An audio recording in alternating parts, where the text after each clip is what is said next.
ने कहा था, मैं कोई लकीर का फकीर नहीं, अगर फकीर हूं भी तो अपने ढंग का फकीर हूं, मैं बादशाही फकीर हूं।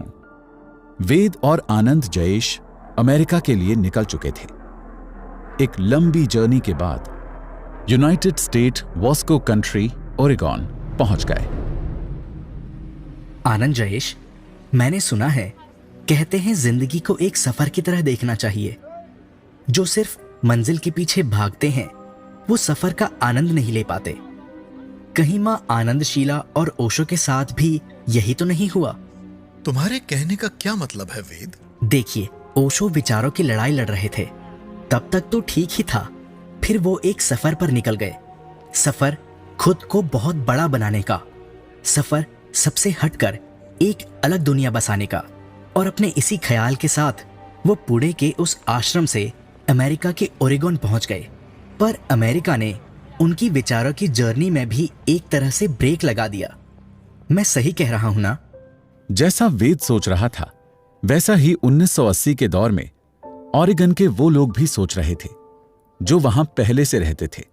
अचानक से उनके इस शांत इलाके में लोगों की भीड़ बढ़ने लगी थी।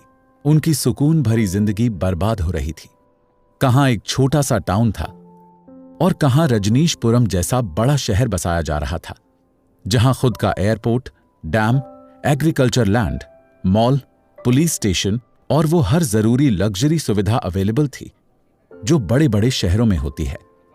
वेद ने एक बार फिर सवाल उठाया, स्पिरिचुअल जर्नी की तरफ आगे बढ़ने के लिए इस तरह की लग्जरी सुविधाओं की क्या जरूरत होती है? ऐसा ही उस वक्त ओरेगॉन के लोगों ने भी सुना था कि अमीरों का गुरु एक नई दुनिया बसाने आ रहा है। उनके लिए इस बात को समझ पाना बहुत मुश्किल था। उस दौर में मां आनंदशीला से अमेरिका के कुछ न्यूज रिपोर्टर्स ने सवाल पूछा था, एक ऐसे नए शहर की जरूरत क्यों है? ओशो की पर्सनल सेक्रेटरी और इस पूरी कम्यून की हेड आनंदशीला ने बहुत ही खुश होते हुए बताया, हम क्रिएटर बन रहे हैं। आपने शांग्रीला का कॉन्सेप्ट तो सुना ही होगा। बस शांग्रीला जैसी एक दुनिया इसी धरती पर बसने जा रही है। हम यूटोपिया के कॉन्सेप्ट को सच करना चाहते हैं। मां आनंदशीला का ख्याल अब सच्चाई में बदल रहा था। 1980 से लेकर 1983 तक लगभग 3 सालों में ओरेगॉन की ये बंजर जमीन एक बहुत बड़े शहर में बदल चुकी थी। एक बड़ा सा मेडिटेशन हॉल बनाया गया था जहां ओशो और ओशो का पूरा कम्यून पागलों की तरह नाचते झूमते हुए मेडिटेशन किया करते थे। भगवान रजनीश के लिए एक अलग घर, मां आनंदशीला के लिए एक अलग घर बसाया गया था जो बेहद खूबसूरत था। 64,281 एकड़ की जमीन पर रजनीशपुरम शहर बस चुका था।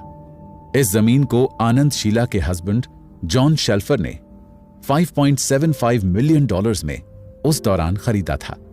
2023 में वेद अपने सामने रजनीशपुरम के लग्जरी शहर को खंडहर में बदलता देख रहा था। छतें ढह रही थी, बड़ी बड़ी इमारतों की कांच की खिड़कियां टूट चुकी थी। वेद ने फिर पूछा, जब शहर बस चुका था फिर क्या हुआ? क्यों अमेरिका को रजनीशपुरम अचानक खटकने लगा? एक पुराना डर और कुछ शिकायतें रजनीशपुरम के फ्यूचर को बर्बाद करने में लगी हुई थी। वेद को कुछ समझ नहीं आया और शायद आपको भी न समझ आया हो। दरअसल कहानी कुछ ऐसी थी। रजनीशपुरम बसने के कुछ समय पहले 18 नवंबर 1978 में गयाना के जॉन्सटाउन में एक ऐसे ही स्पिरिचुअल लीडर और प्रीस्ट जिम जोनास ने अपना एक कम्यून बसाया था जिसे पीपल्स टेंपल का नाम दिया गया था। यहां पर मास मर्डर और सुसाइड का एक केस सामने आया था जहां 900 लोगों को एक साथ पॉइजन देकर मारा गया था। अमेरिकन गवर्नमेंट कई साल बाद भी इस हादसे को भूली नहीं थी।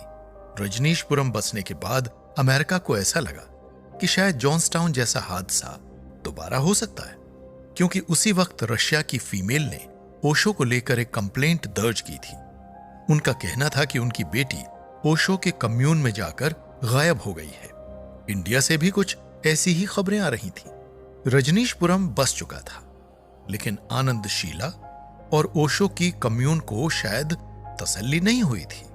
अब वो ओरेगन से लगे हुए शहर एंटीलोप में प्रॉपर्टी खरीदना चाहते थे। एंटीलोप जहां पहले 60 से ज्यादा लोग नहीं रहते थे, वहां ओशो के अलग अलग फॉलोअर्स आकर जमीन खरीद रहे थे और वहां बसने लगे थे। इससे एंटीलोप की छोटी सी कम्युनिटी, जिसे हम 1000 फ्रेंड्स ऑफ ओरेगन के नाम से भी जानते हैं, वो रजनीशपुरम के खिलाफ हो गई।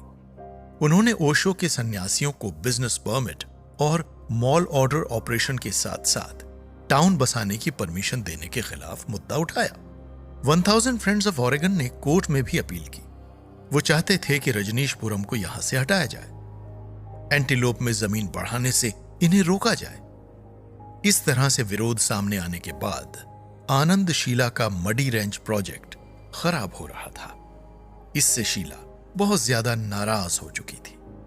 उसने न सिर्फ शहर की जमीन को खरीद लिया था, बल्कि बड़े बड़े होटल्स भी बना लिए थे और एंटीलोप और ओरेगन की जनता ओशो के खिलाफ हो चुकी थी। वहीं आनंद शीला और ओशो के कम्यून का कहना था कि हमने कोई इल्लीगल काम नहीं किया है, हमने वो जमीन खरीदी है जो बेचने के लिए पहले से तैयार थी।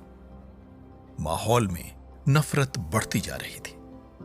साथ ही ओशो के रजनीशपुरम मेडिटेशन सेंटर के अंदर होने वाली मेडिटेशन टेक्निक की वीडियोस भी लीक हो चुकी थी, जिसे लेकर विवाद बढ़ने लगा था।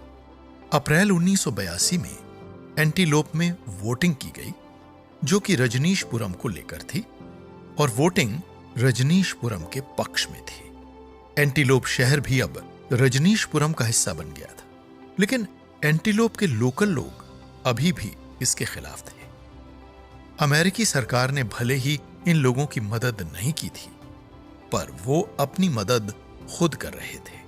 ओशो के पोर्टलैंड होटल में बहुत बड़ा धमाका हुआ और यहां से रजनीशपुरम के लोगों ने भी सिक्योरिटी के इंतजाम किए और हथियार उठाना शुरू किया।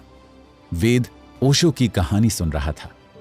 एक सवाल उसको परेशान करने लगा। ओशो के सन्यासियों को हथियार उठाने की जरूरत क्यों पड़ी? इस सवाल का जवाब जानना चाहते हो? चलो मां आनंद शीला के घर की तरफ चलते हैं, जो यहीं ओरेगन सिटी में है।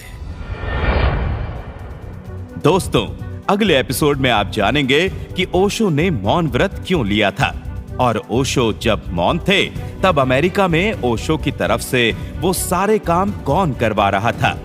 मां आनंद शीला से ओशो क्यों नाराज हुए? क्यों अमेरिकन गवर्नमेंट ओशो को बाहर निकालने पर तुली हुई थी? ओशो के आश्रम को न्यूक्लियर वॉर से जोड़कर क्यों देखा जा रहा था?